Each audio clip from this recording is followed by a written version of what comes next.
Hello विद्यार्थी, online class में आपका स्वागत है।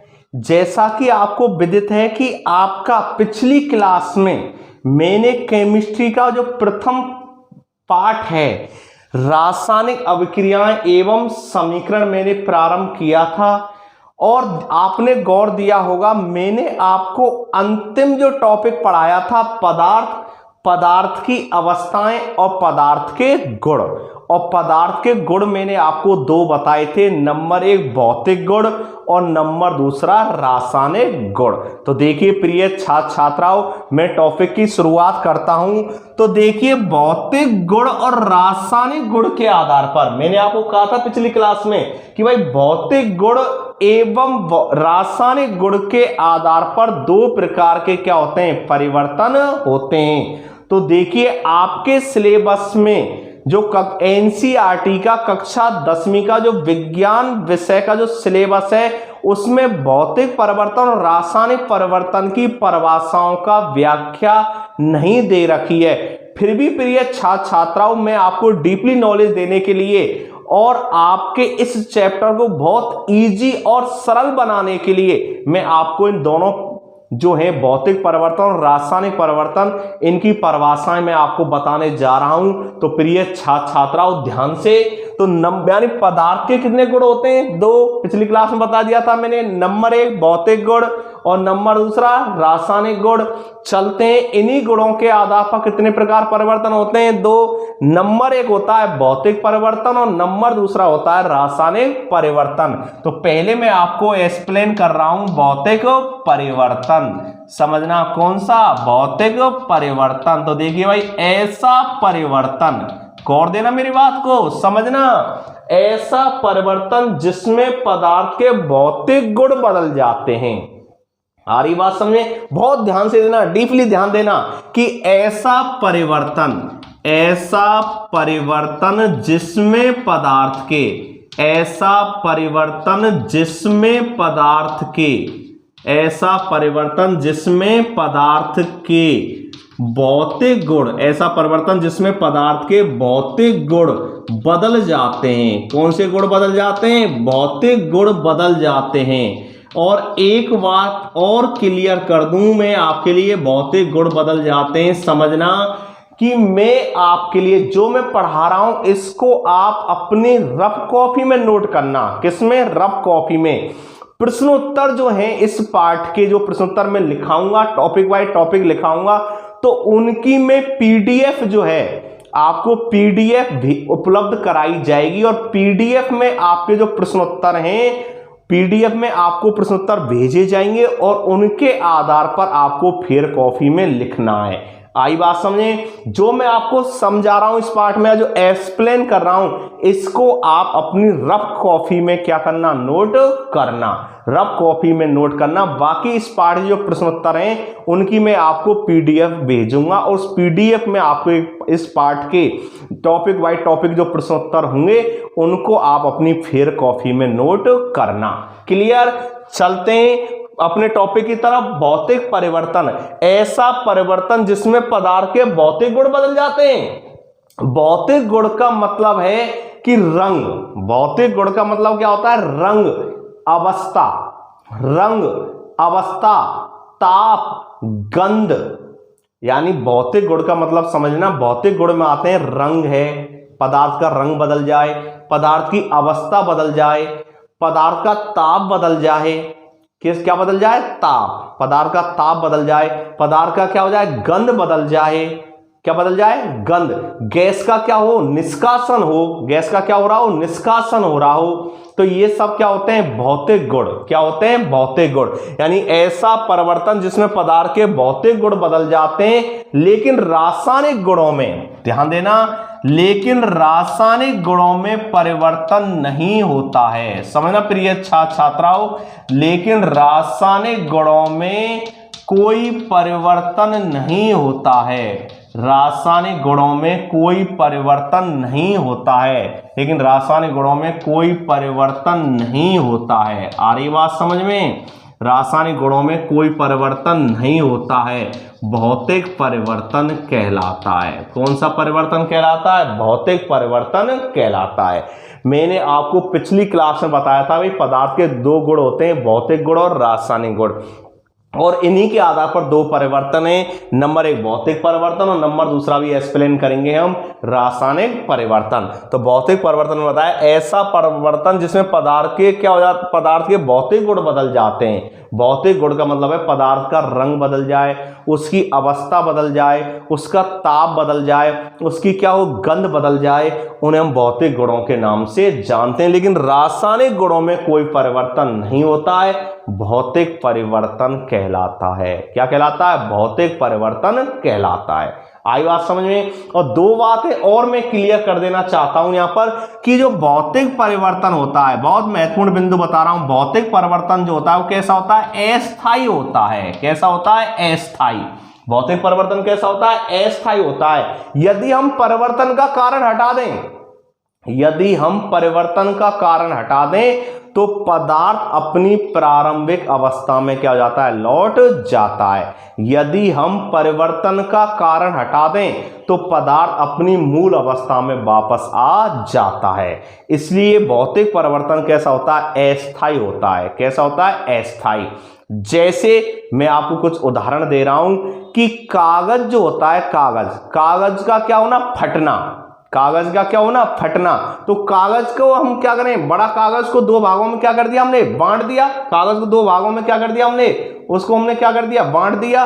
तो कागज का जो फटना है वो कौन सा परिवर्तन है? भौतिक परिवर्तन है। क्यों?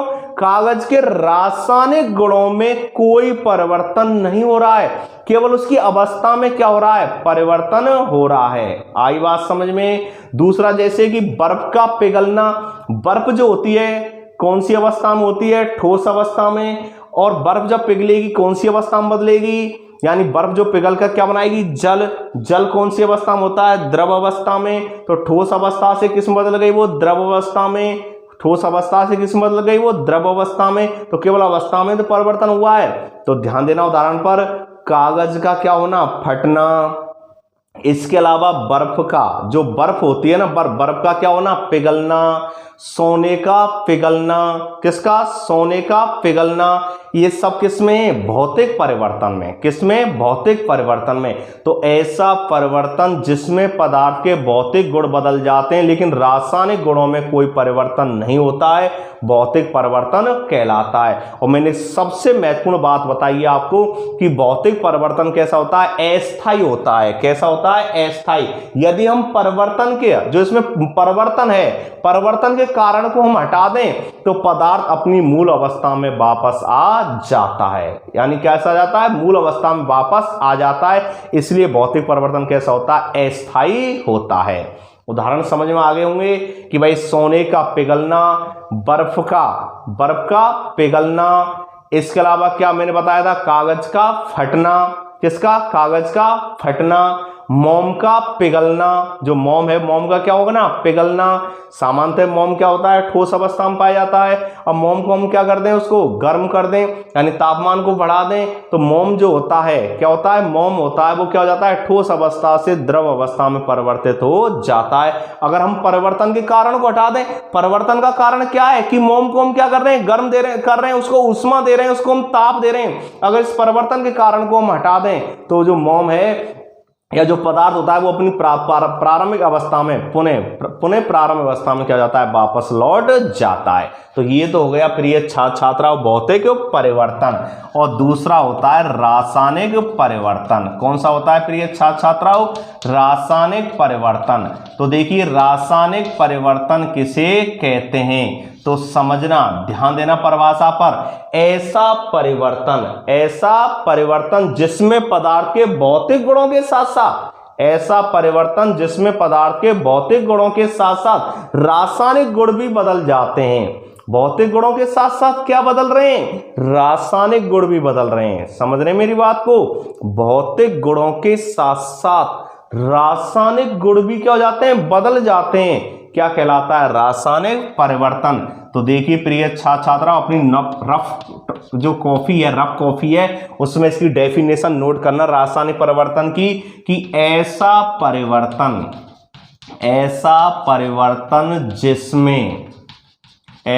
परिवर्तन जिसमें पदार्थ के भौतिक गुणों के साथ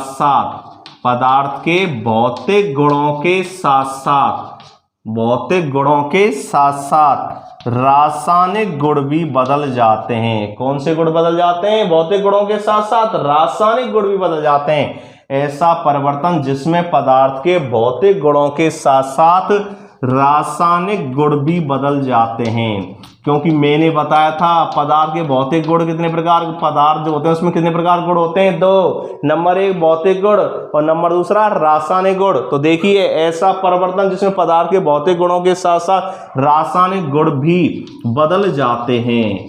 क्या हो जाते हैं? रासायनिक गुण बदल जाते हैं। और एक नए पदार्थ का क्या होता है? निर्माण होता है। एक नए पदार्थ क्या होता है? निर्माण होता है। एक नए पदार्थ का क्या होता है? निर्माण होता है।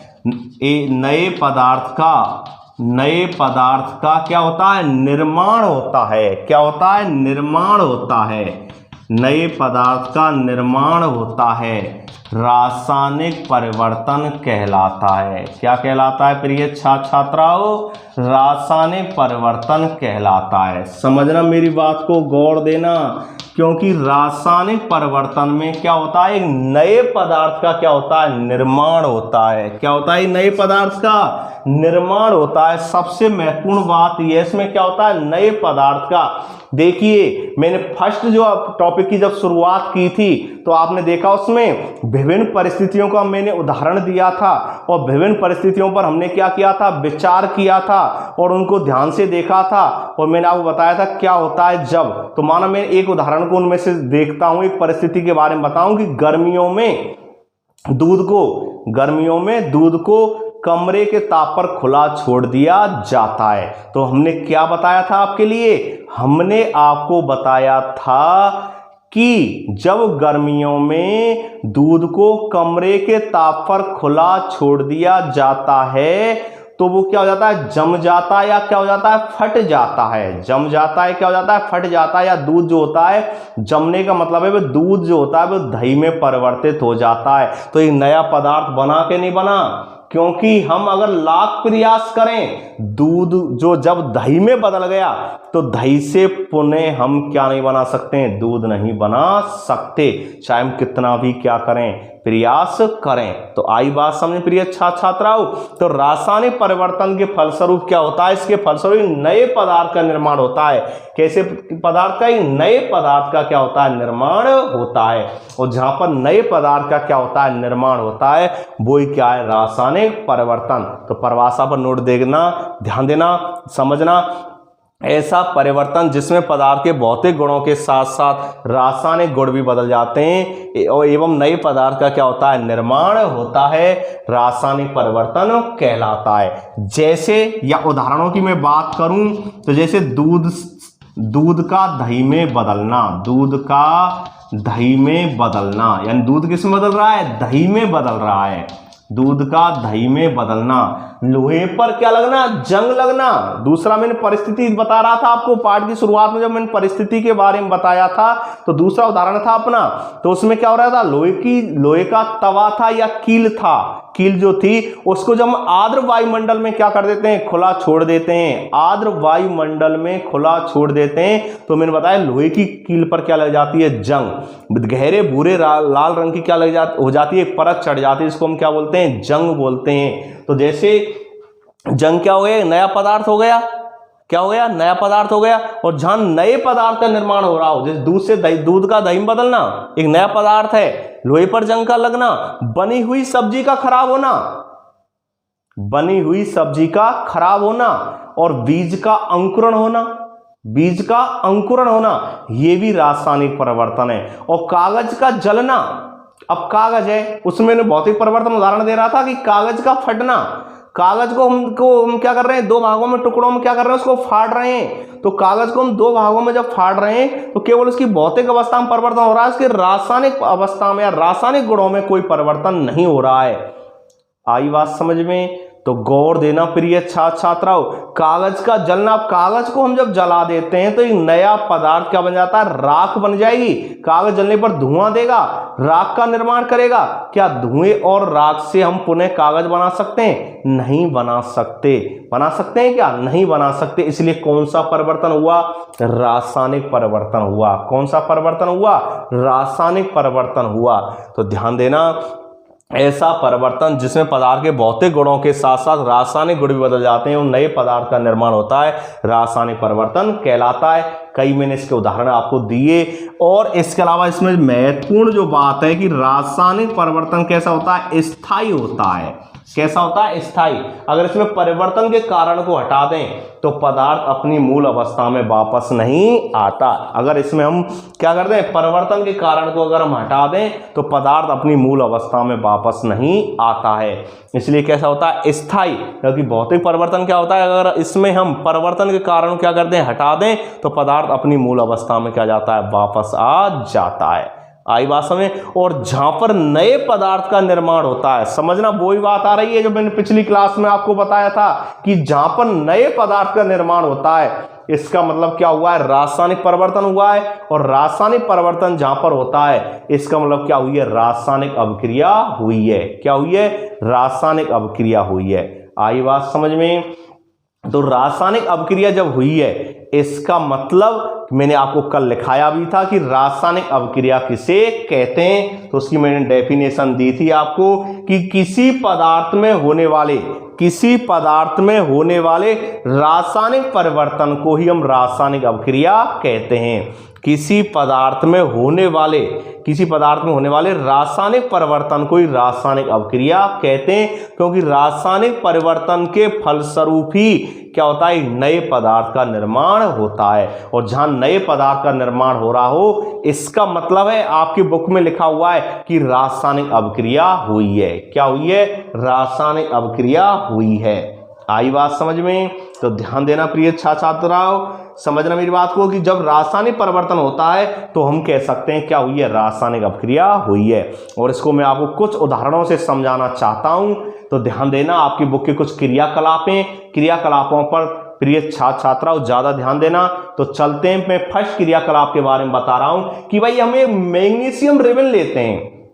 मैग्नीशियम का क्या लेते हैं? रिबन मतलब फीता ले रहे हैं। क्या ले रहे हैं? फीता। मैग्नीशियम क्या है? सक्रिय धातु है। कैसी धातु होती है? सक्रिय। और मैग्नीशियम का प्रतीक क्या होता है? Mg। क्या होता है? Mg। तो ध्यान देना, मैं फर्स्ट क्रियाकलाप के बारे में आपको समझाने जा रहा हूं, तो ध्यान से समझना। फर्स्ट क्रियाकलाप आपका क्या कह रहा है? फर्स्ट क्रियाकलाप कह रहा है कि भाई हम एक मैग्नीशियम क्या लेते हैं? रिबन लेते हैं। मैग्नीशियम का एक क्या लेते हैं? फीता लेते हैं और उसको रैगमाल से क्या करते हैं? साफ करते हैं। क्या करते हैं? रैगमाल से साफ करते हैं। तो ध्यान से समझना, गौर देना कि मैग्नीशियम जो होता है, मैग्नीशियम का एक क्या लेते हैं? फीता लेते हैं और उसको हम रैगमाल से साफ करते हैं। तो एक प्रश्न बनता है यहां पर कि मैग्नीशियम को जलाने से पहले, गौर देना मेरी बात पर, नोट करना मेरी बात को, कि मैग्नीशियम जो है, मैग्नीशियम मैंने अभी बताया था कि मैग्नीशियम जो होता है कैसी धातु है? एक सक्रिय धातु है। कैसी धातु है? सक्रिय धातु है। प्रतीक होता है Mg। क्या होता है? Mg। परमाणु क्रमांक होता है 12।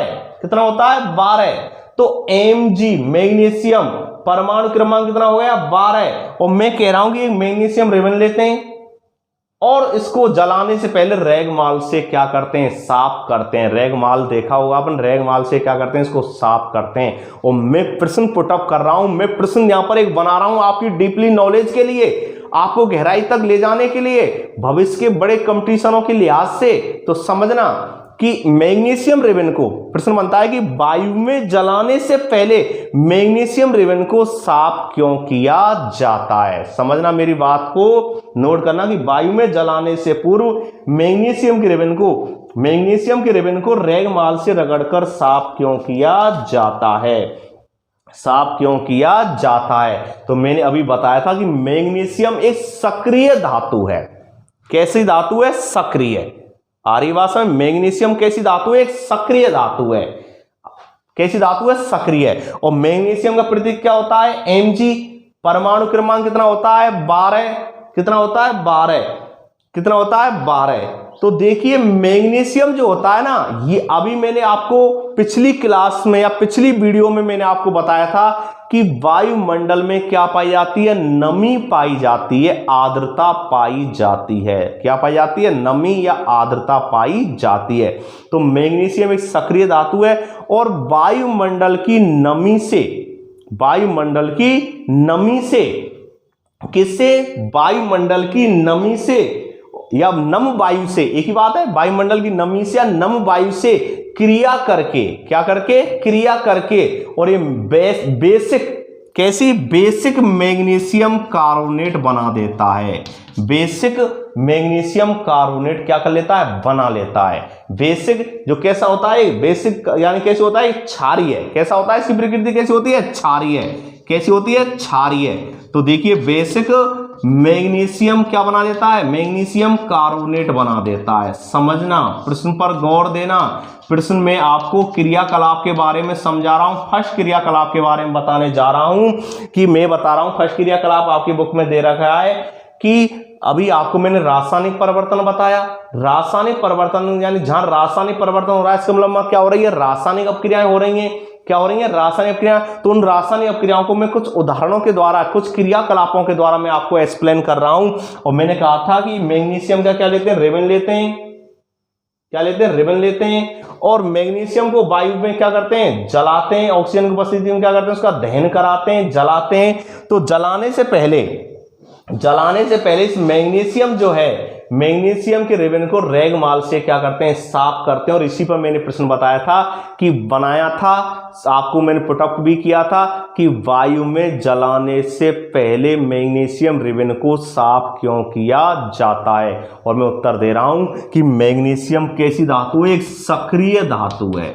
कैसी धातु है, एक सक्रिय धातु है। आ रही है बात समझ, कैसी धातु है, सक्रिय धातु है। और जो नम वायु से, कैसी वायु से, नम मतलब आर्द्र, कैसी, आर्द्र, जो क्या होती है, नम वायु से क्या करके, नम वायु से मंद क्रिया करके, कैसी क्रिया द्वारा, मंद क्रिया के द्वारा, यानी बेसिक कैल्शियम कार्बोनेट का क्या कर देता है, निर्माण कर देती है। क्या कर देती है, बेसिक मैग्नीशियम कार्बोनेट का क्या कर देती है, निर्माण कर देती है। और बेसिक जो कैसे होता है, इसकी प्रकृति क्षारीय होती है। कैसी होती है, क्षारीय। मैग्नीशियम कार्बोनेट का क्या कर देती है, निर्माण कर देती है, जिससे इसकी परत कैसी हो जाती है, धुंधली हो जाती है। कैसी हो जाती है, धुंधली। क्यों, धातुओं की विशेषता होती है, धातुएं कैसी होती हैं, चमकीली होती हैं। पढ़ा होगा आपने, धातुएं कैसी होती हैं, चमकीली होती हैं। धातु विद्युत की कैसी होती हैं, सुचालक होती हैं। धातुएं जो होती हैं उनमें तन्यता का गुण पाया जाता है। धातुएं जो होती हैं उनमें आघात वर्धनीयता का गुण पाया जाता है। धातुएं जो होती हैं उनमें सोनोरस का गुण पाया जाता है। और धातु जो होती है ना, धातु सबसे बाद वो कठोर भी होती हैं। कैसी होती हैं, कठोर, जिनमें ये गुण पाए जाते हैं, चमकीली होती हैं, कठोर होती हैं, विद्युत की सुचालक होती हैं, तन्यता का गुण पाया जाता है, सोनोरस का गुण पाया जाता है, आघात वर्धनीयता होती हैं। उन सब में जो ये गुण पाए जाते हैं हम धातु कहते हैं। जिनमें ये गुण नहीं पाए जाते हम अधातु के नाम से जानते हैं। जैसे कि कार्बन, कार्बन किसका उदाहरण है, अधातु का। ऑक्सीजन किसका उदाहरण है, अधातु का। नाइट्रोजन किसका उदाहरण है, अधातु का। हाइड्रोजन किसका उदाहरण है, अधातु का। ओके, तो देखिए मैं कह रहा हूं मैग्नीशियम कैसी एक सक्रिय धातु है, जो वायुमंडल में नम वायु से क्या मंद क्रिया करके और बेसिक मैग्नीशियम कार्बोनेट का क्या कर देती है, निर्माण कर देती है। आई बात समझे, जिससे उसकी परत कैसी हो जाती है, धुंधली हो जाती है। कैसी हो जाती है, धुंधली। इसलिए रैगमाल से उस धुंधली परत को हटाते हैं। क्या करते हैं, रैगमाल से वो जो धुंधली परत है उसके ऊपर, किसके ऊपर, मैग्नीशियम के ऊपर जो धुंधली परत है, किसकी वजह से, नम वायु की क्रिया की वजह से वो कैल्शियम कार्बोनेट बना है। यानी मैग्नीशियम कार्बोनेट जो बेसिक मैग्नीशियम कार्बोनेट बना है उसको हम क्या करते हैं, धुंधली परत को हटाते हैं। और उसके हटाने से क्या हो जाती है, जो धातु होती है, जो कौन सी, मैग्नीशियम जो धातु होती है वो पुनः क्या जाती है, उसकी जो धुंधली परत है वो क्या जाती है, हट जाती है। पुनः वो उस परत में क्या जाती है, चमक आ जाती है। इसलिए उसको रैगमाल से क्या करते हैं, साफ करते हैं। क्लियर, ये बहुत मैंने आपको डीपली बात बताई। आगे चलते हैं। तो आगे कह रहा है वो मैग्नीशियम धातु को जब क्या करते हैं, यानी मैग्नीशियम धातु को हम जो ऑक्सीजन, वायु की ऑक्सीजन की उपस्थिति में क्या करते हैं, दहन करते हैं। क्या करते हैं, दहन करते हैं। आई बात समझ में। तो ये श्वेत चूर्ण में यानी ऑक्सीजन की उपस्थिति में क्या कर रहे हैं, दहन कर रहे हैं, जला रहे हैं। तो ये श्वेत चूर्ण किसका, मैग्नीशियम ऑक्साइड का, किसका, मैग्नीशियम ऑक्साइड का, यानी और किसमें, मैग्नीशियम ऑक्साइड में क्या हो जाती है, परिवर्तित हो जाती है। और मैग्नीशियम ऑक्साइड जो होता है ना, ये कैसा चूर्ण होता है, एक श्वेत चूर्ण होता है। कैसा होता है, श्वेत चूर्ण होता है। आई बात समझ में, कैसा होता है, श्वेत, ठीक है ना, कैसा चूर्ण होता है, श्वेत, और इसको बोलते हैं मैग्नीशियम ऑक्साइड। आई बात समझ में। तो देखिए नया पदार्थ बना के नहीं बना, रासायनिक अभिक्रिया हुई कि नहीं हुई, रासायनिक अभिक्रिया हुई, क्योंकि मैग्नीशियम और ऑक्सीजन ने मिलकर क्या बना दिया, मैग्नीशियम ऑक्साइड बना दिया, जो कैसा है, श्वेत चूर्ण बना। कैसा बना, श्वेत चूर्ण बनता है। आई बात समझ में, ध्यान देना, समझना कि जो श्वेत चूर्ण बनता है, किसमें, श्वेत चूर्ण में क्या हो जाती है, परिवर्तित हो जाती है। और ये मैग्नीशियम ऑक्साइड का श्वेत चूर्ण जो होता है ना, कैसे बना, कैसे बना प्रिय छात्राओं, जब ऑक्सीजन और मैग्नीशियम ने परस्पर क्या की, अभिक्रियाएं की, तभी तो इसका निर्माण हुआ।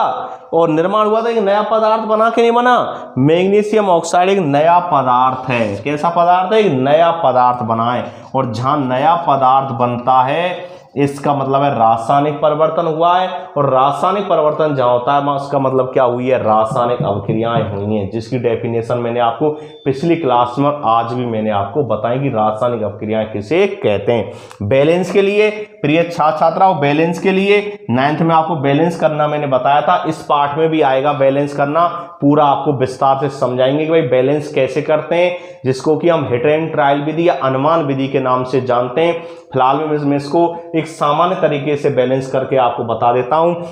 यहाँ देखिए मैग्नीशियम कितना है, 1, यहाँ मैग्नीशियम कितना है, 1, यहाँ ऑक्सीजन कितना है, 2, यहाँ ऑक्सीजन कितना है, 1, तो यहाँ कितना अंक लगा देते हैं, 2 अंक लगा देते हैं। इस 2 अंक लगाने से मैग्नीशियम कितनी हो गई, क्योंकि गुणा हो रहा है 2 का, मैग्नीशियम कितनी हो गई, 2, और ऑक्सीजन भी कितनी हो गई, 2।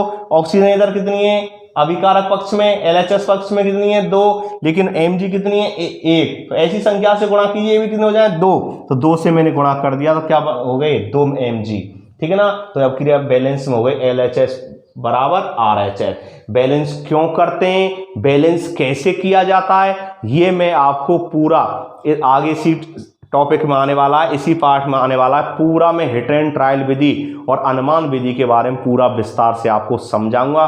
फिलहाल में आप केवल इतना ध्यान दीजिए, बात चल रही थी कि रासायनिक अभिक्रियाएं किसे कहते हैं। उससे पहले मैंने आपको भौतिक परिवर्तन और रासायनिक परिवर्तन, और मैं अब आपको क्रियाकलाप समझा रहा हूं। फर्स्ट क्रियाकलाप मैंने बताया कि जब मैग्नीशियम रिबन को हम रैगमाल से साफ करने के बाद जब ऑक्सीजन की उपस्थिति में उसका क्या करते हैं, दहन करते हैं, या ऑक्सीजन की उपस्थिति में उसको क्या करते हैं, जलाते हैं, तो यानी मैग्नीशियम ऑक्साइड का क्या होता है, निर्माण होता है। और मैग्नीशियम ऑक्साइड कैसा होता है, श्वेत चूर्ण है, एक नया पदार्थ बन गया। लाख प्रयास करें लेकिन मैग्नीशियम ऑक्साइड से पुनः क्या हम मैग्नीशियम और ऑक्सीजन प्राप्त कर सकते, नहीं प्राप्त कर सकते। तो जहां एक नया पदार्थ बनता है, नया पदार्थ बनता है तो कौन सा परिवर्तन हो गया, रासायनिक परिवर्तन। और जहां रासायनिक परिवर्तन होता है वहां कौन सी अभिक्रिया हुई है, रासायनिक अभिक्रिया हुई है। तो गौर देना प्रिय छात्राओं, एक प्रश्न यहाँ पर छोटा बन जाता है, मैग्नीशियम ऑक्साइड जो होता है, मैग्नीशियम ऑक्साइड कैसा चूर्ण होता है, तो आपका तो श्वेत चूर्ण होता है। और एक प्रश्न मैंने आपको बहुत डीपली नॉलेज के लिए दिया था कि मैग्नीशियम को जलाने से पहले यानी वायु के साथ जलाने से पहले इसको रैगमाल से साफ क्यों करते हैं। तो दोनों प्रश्नों पर गौर देना। चलते हैं अगला जो क्रियाकलाप है अपना, ध्यान देना प्रिय छात्राओं। और मैंने पहले भी कह दिया आपको, केवल इसको आप अपनी रफ कॉपियों में नोट करते चलना, बाकी इसके जो प्रश्न उत्तर हैं वो मैं आपको PDF के जरिए आपको भेजूंगा। वे प्रश्नोत्तर जो टॉपिक बाय टॉपिक में आपको भेजूंगा, आपको अपनी फेयर कॉपी में नोट करने हैं। बाकी जो एक्स्ट्रा चीज हैं जिनको मैं आपको एक डीपली नॉलेज के लिए बहुत अच्छी तरह से आपको मैं एक्सप्लेन कर रहा हूं, हर टॉपिक को, हर टॉपिक की गहराई तक, उसको आप अपनी रफ कॉपी में नोट करते हुए चलना, साथ साथ चलना, अच्छी तरह से पढ़ना। तो देखते हैं, चलते हैं प्रिय छात्राओं, अगले क्रियाकलाप के बारे में मैं आपको समझाने जा रहा हूं। तो देखिए, पहला क्रियाकलाप समझ में आ गया होगा। दूसरा क्रियाकलाप है भाई एक परख नली में, किसमें प्रिय एक परख नली ले ली हमने, 9th में बहुत पढ़े हैं अपने परख नली और इनके बारे में। एक परख नली में यानी लेड नाइट्रेट लेते हैं। क्या लेते हैं? Lead nitrate. समझना मेरी बात को। क्रियाकलाप यानी किसके बारे में बता रहा हूं? क्रियाकलाप दूसरे के बारे में समझा रहा हूं। तो एक परख नली में क्या ले लेते हैं हम? एक परख नली में ले लेते हैं हम यानी लेड नाइट्रेट। क्या ले लेते हैं? लेड नाइट्रेट यानी लेड। क्या ले लेते हैं? Lead nitrate. और लेड जो होता है ना उसको हम बोलते हैं सीसा, पीवी। क्या बोलते हैं? पीवी, सीसा।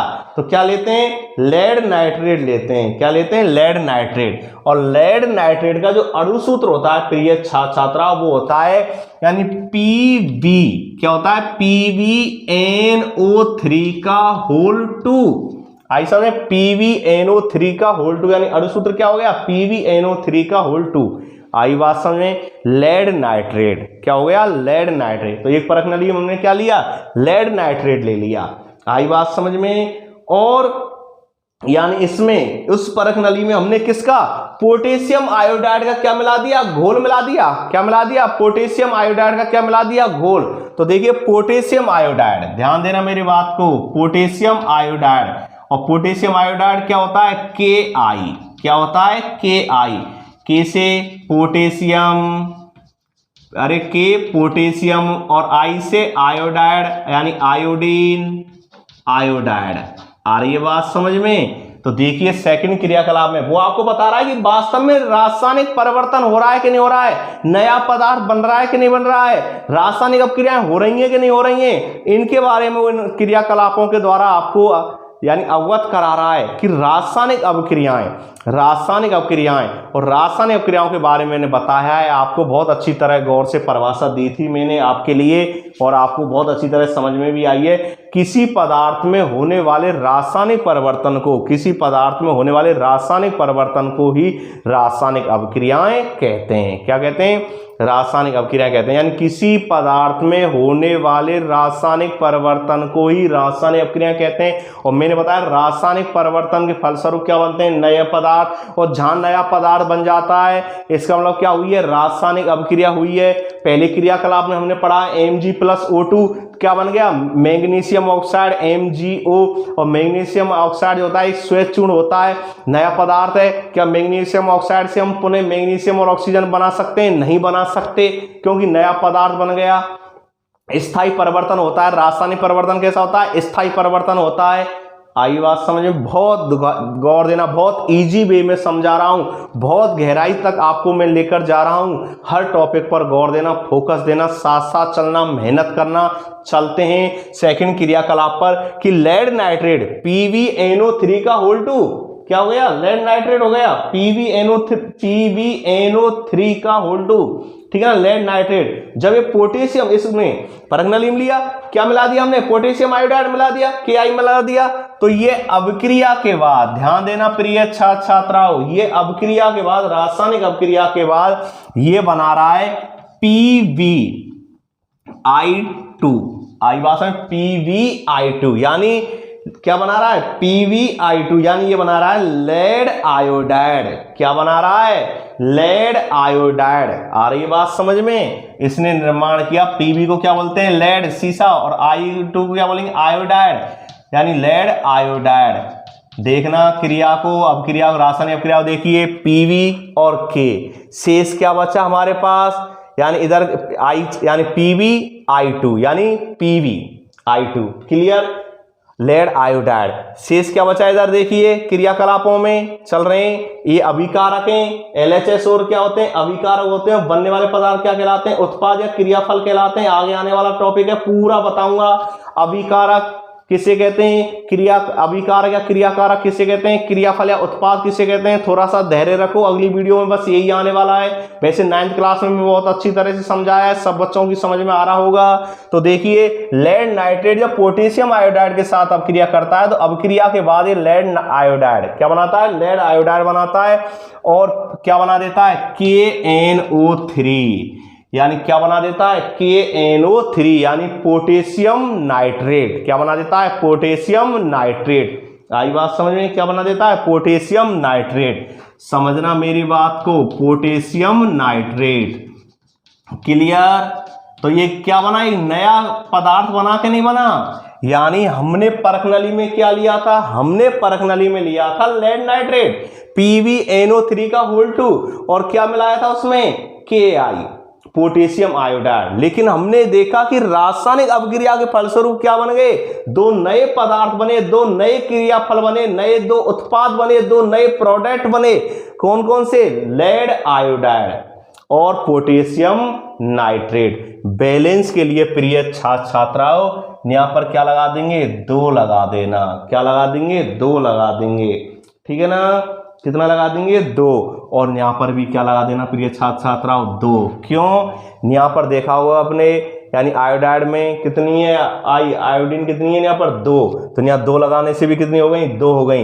पोटेशियम भी कितनी हो गई, क्योंकि 2 का गुणा हो रहा है संपूर्ण अणु सूत्र से गुणा हो रहा है। तो कितने हो गए, पोटेशियम के भी अणु परमाणु कितने हो गए, यानी कितने हो गए, 2। और यहाँ पर भी हमने क्या लगा दिया, 2 लगा दिया। इससे पोटेशियम के भी कितने हो गए, 2। और NO3 N कितनी है यहाँ पर देखा, होल 2 आ रहा कितनी है, 2। तो यहाँ पर भी N कितने हो गए, 2। ऑक्सीजन देखिए 3 दूनी 6 और यहाँ पर देखिए 3 दूनी 6। इसका मतलब है LHS बराबर RHS, LHS बराबर RHS। क्लियर। तो एक नया पदार्थ बना के नहीं बना, समझना। मैं कह रहा हूं कि भाई एक परख नली में हमने क्या लिया, लेड नाइट्रेट ले लिया। और लेड नाइट्रेट का अणु सूत्र मैंने 9th में लिखाया है, 9th में आपको बताया है। थोड़ा सा 9th के बारे में रिवाइज कर लेना। आपको लिखा रखें कि अणु सूत्रों का निर्माण कैसे होता है, सरल यौगिकों का निर्माण कैसे होता है, बहुपरमाणुक आयनों का निर्माण कैसे होता है, सब आपको समझाए मैंने, इसलिए गौर देना। लेड नाइट्रेट का अणु सूत्र क्या होता है, PbNO3 का होल 2। पोटेशियम आयोडाइड का क्या होता है, KI। और अभिक्रिया के बाद क्या बना रहे हैं, PbI2 यानी लेड आयोडाइड बना रहे हैं। और पोटेशियम KNO3 पोटेशियम नाइट्रेट का क्या कर रहे हैं, निर्माण कर रहे हैं। निर्माण कैसे हो रहा है, लेड जो होती है इसकी संयोजकता किस्म होती है प्लस में, और किस्म होती है प्लस में, समझना मेरी बात को, किस्म होती है प्लस में। NO3 जो होता है नाइट्रेट संयोजकता किस्म होती है माइनस में। पोटेशियम की कितनी होती है, प्लस में, यानी +1 है होती है इसकी। आयोडाइड की भी कितनी होती है, -1। तो देखिए इसकी प्लस, समझना कितनी होती है, इसकी +2 होती है। यानी Pb की जो लेड होती है इसकी संयोजकता कितनी होती है, +2 है यहाँ पर। और नाइट्रेट कितनी है यहाँ पर, माइनस, कितनी है, माइनस। पोटेशियम देखो इसकी संयोजकता कितनी होती है, पोटेशियम की +1 होती है, 19वें नंबर पर आता है। और आयोडीन जो होती है 53वें नंबर पर आता है, इसकी कितनी होती है, -1 होती है। कितनी, -1 होती है इसकी संयोजकता। तो देखिए इसका प्लस, इसका माइनस। द्विविस्थापन अपक्रिया उदाहरण बताऊंगा आगे। द्विविस्थापन अपक्रिया पढ़ा होगा 8वीं में भी, 9th में भी पढ़ा है थोड़ा सा। द्विविस्थापन अपक्रिया के बारे में थोड़ा बहुत मैंने समझाया था आपको, 8वीं तो पढ़ाई है आपने द्विविस्थापन अपक्रिया। तो देखिए इसका प्लस, इसका माइनस, परस्पर ऐसी रासायनिक अपक्रिया जिसमें मूलकों के जो क्या होते हैं, आयन परस्पर क्या हो जाते हैं, बदल जाते हैं। ऐसी रासायनिक अपक्रिया जिसमें अभिकारकों के जो क्या होते हैं, अभिकारकों के क्या होते हैं, आयन होते हैं, जो परस्पर क्या हो जाते हैं, बदल जाते हैं, परस्पर क्या हो जाती है, अदला बदली हो जाती है। ऐसी रासायनिक अपक्रियाओं को हम द्विविस्थापन अपक्रिया कहते हैं। ऐसी रासायनिक अपक्रिया जिसमें अभिकारक जो होते हैं, अभिकारकों के मूलकों में परस्पर आयनों की क्या हो जाती है, अदला बदली हो जाती है, उसे हम द्विविस्थापन अपक्रिया के नाम से जानते हैं। कौन सी अपक्रिया के नाम से, द्विविस्थापन। तो देखो इसका प्लस, इसका माइनस। देखो Pb और I2, इसकी संयोजकता इसके नीचे और इसकी संयोजकता इसके नीचे। ऐसी तो बनाते थे हम 8वीं 9th क्लास में। Pb संयोजकता कितनी है, +2। आयोडीन कितनी है, माइनस। तो देखो इसकी इसके नीचे और इसकी संयोजकता इसके नीचे, तो क्या होगा, PbI2 प्लस माइनस लिखते नहीं है। यहां देखिए NO3 की संयोजकता कितनी है, माइनस। पोटेशियम की कितनी है, प्लस। और मैंने उस समय बताया था, नियम भी लिखाए थे आपके लिए 9th क्लास में, यानी प्लस और माइनस। तो देखिए इसकी इसके नीचे और इसकी संयोजकता इसके नीचे। क्लियर। और जब क्या हो, बराबर हो, संयोजकता कैसी है, बराबर या प्लस और माइनस, तो क्या नहीं करते हैं, लिखते नहीं है। क्या आ जाएगा, KNO3। तो क्या बनेगा, लिखा मैंने KNO3, लिखा कि नहीं लिखा। तो KNO3 क्या बोलते हैं हम, पोटेशियम नाइट्रेट। और इसको क्या बोलते हैं हम, लेड आयोडाइड। तो देखिए Pb संयोजकता कितनी है, +2। तो देखिए इसकी संयोजकता इसके नीचे, और आयोडाइड संयोजकता जो किसमें, -1 होती है, इसकी संयोजकता Pb के नीचे। और इस संयोजकता जब 1 होती है तो उसको लिखते नहीं है। तो देखो इसकी संयोजकता तो लिखेंगे नहीं, क्योंकि Pb आपको नजर भी कितना आ रहा है, 1 का गुणा 1 से करते हैं तो 1 ही आता है। क्लियर। और यहाँ देखिए संयोजकता कितनी है, +2, प्लस माइनस लगाते नहीं है, चिन्ह लगाते नहीं है। संयोजकताओं का जब अणुसूत्रों का निर्माण जो करते हैं परस्पर आयनों संयोजकता, यानी हम जब अणुसूत्रों का निर्माण करते हैं, सरल यौगिकों का जब हम अणुसूत्र लिखते हैं, तो मैंने आपको उस समय बताया था कि भाई प्लस माइनस के चिन्ह नहीं लगाते, या संयोजकताओं को नहीं, यानी संयोजकताओं के जो चिन्ह होते हैं उनको नहीं दर्शाते। क्लियर। चलते हैं तीसरा जो क्रियाकलाप है, तीसरा जो क्रियाकलाप है आपका प्रिय छात्र छात्राओं, तीसरा क्रियाकलाप जो है आपका वो है कि भाई एक परख नली में कुछ क्या लेते हैं हम, दानेदार क्या लेते हैं, जिंक लेते हैं। समझना, बहुत इंटरेस्टेड टॉपिक, पढ़ने में आनंद आ रहा होगा। एक दानेदार यानी एक परख नली में हम क्या लेते हैं, दानेदार क्या लेते हैं, जिंक लेते हैं। तीसरी प्रयोग क्रियाकलाप देखिए, दानेदार जिंक यानी Zn, और उसमें हम तनु H2SO4 अम्ल क्या कर देते हैं, डाल देते हैं। कौन सा, तनु H2SO4 अम्ल, H2SO4 सल्फ्यूरिक अम्ल, अम्लों का राजा, क्या कहते हैं इसे, अम्लों का राजा। क्लियर, अम्लों का राजा H2SO4, यानी किसी देश की औद्योगिक विकास की जो दर होती है ना, दर, किसी देश की औद्योगिक विकास की जो क्या होती है, दर होती है, वो किसके आधार पर मापी जाती है, वो अपनी सल्फ्यूरिक अम्ल के आधार पर ही मापी जाती है, H2SO4 के आधार पर ही नापी जा रही है कि उस किसी देश का औद्योगिक विकास कितनी है, औद्योगिक दर कितनी है। जो देश जितना सल्फ्यूरिक अम्ल का उद्योग धंधों के जरिए क्या करता है, उपयोग करता है, वो देश यानी उद्योग धंधों में औद्योगिक दर उतनी ही कैसी होती है, अधिक होती है। इसलिए H2SO4 को हम क्या कहते हैं, अम्लों का राजा कहते हैं। प्रश्न समझना, क्रियाकलाप बता रहा हूं तीसरे के बारे में कि जब एक परख नली हम दानेदार क्या लेते हैं, जिंक लेते हैं, और उसमें क्या करते हैं हम तनु H2SO4 अम्ल क्या कर देते हैं, मिला देते हैं। क्या मिला देते हैं, तनु H2SO4 अम्ल मिला देते हैं। तो ध्यान देना क्या बनता है, ये बनता है ZnSO4, जिंक सल्फेट। क्या बनता है, जिंक सल्फेट, ZnSO4 क्या बोलते हैं, जिंक सल्फेट। और प्लस क्या बनता है, हाइड्रोजन गैस क्या होती है, मुक्त होती है। कौन सी गैस, हाइड्रोजन गैस। आई बात समझ में, हाइड्रोजन गैस। ये तीर का चिन्ह जो नजर आ रहा है किसको दर्शा रहा है, गैस को, क्योंकि गैस हमेशा कहाँ जाती है, वायुमंडल ऊपर की तरफ। तीर का चिन्ह अगर नीचे की तरफ हो ऐसे, वो किसको दर्शाता है, अवक्षेप को। किसको दर्शाता है, अवक्षेप को। आयु से अवक्षेप को दर्शाता है। अवक्षेप हमेशा कैसे होते हैं, अघुलनशील होते हैं। वो हमेशा जो बीकर है या कोई परख नली, उसकी तला जो होता है, उसका जो पेंदा होता है, उसमें क्या हो जाते हैं, नीचे बैठ जाते हैं। तो ये तीर का चिन्ह जो नीचे की तरफ लगता है रासायनिक क्रिया, वो अवक्षेप को दर्शाता है। ऊपर की तरफ जो लगता है वो यानी मुक्त के लिए, यानी गैसें जो हमेशा होती हैं वायुमंडल में क्या होती हैं, मुक्त होती हैं। तो क्रियाकलाप को समझना कि हमने क्या लिया, जिंक लिया। एक परख नली में क्या लेगी, जिंक ली, और उसमें तनु H2SO4 या हाइड्रोक्लोरिक अम्ल होता है, तनु हाइड्रोक्लोरिक अम्ल होता है HCl, उसको हम क्या कर देते हैं, डालते हैं। तो हम देखते हैं अब रासायनिक अभिक्रिया के फलस्वरूप जिंक सल्फेट और हाइड्रोजन गैस का क्या होता है, निर्माण होता है। तो देखिए प्रिय छात्र छात्राओं, यहाँ पर एक नया पदार्थ बना के नहीं बना, नया पदार्थ बना के नहीं बना। यहाँ पर क्या था, जिंक, और क्या लिया था हमने अभिकारक में, अभिकारक में क्या लिया था, जिंक, और क्या लिया था, सल्फ्यूरिक अम्ल, अम्लों का राजा लिया था सल्फ्यूरिक अम्ल। वो भी कैसा, तनु। तनु का अर्थ क्या होता है, पतला। क्या होता है, पतला। और एक शब्द आएगा इसमें, बहुत आगे आएगा केमिस्ट्री में, सांद्र। सांद्र का मतलब होता है गाढ़ा। तो ध्यान देना, तनु और सांद्र। क्लियर। तनु का अर्थ होता है पतला, सांद्र का अर्थ क्या होता है, गाढ़ा। तो देखिए यहाँ पर हमने क्रियाकारक के रूप में, अभिकारक के रूप में क्या लिया हमने, जिंक, और क्या लिया, सल्फ्यूरिक अम्ल लिया। क्या लिया, सल्फ्यूरिक अम्ल लिया। और अभिक्रिया के फलस्वरूप क्या बना, यानी अभिक्रिया के फलस्वरूप जो बना वो बना जिंक सल्फेट और हाइड्रोजन गैस। एक नए पदार्थ का निर्माण हुआ कि नहीं हुआ। और जहां नए पदार्थ का निर्माण होता है उसे हम क्या बोलते हैं, रासायनिक परिवर्तन। और जहां रासायनिक परिवर्तन होता है ना, उसको हम रासायनिक अभिक्रिया के नाम से जानते हैं। तो ध्यान, हम आई बात समझे, उपयोग तीनों क्रियाकलापों के आधार पर हम कह सकते हैं, क्या कह सकते हैं, कि रासायनिक अभिक्रियाएं हुई हैं। क्या हुई हैं, रासायनिक अभिक्रियाएं हुई हैं।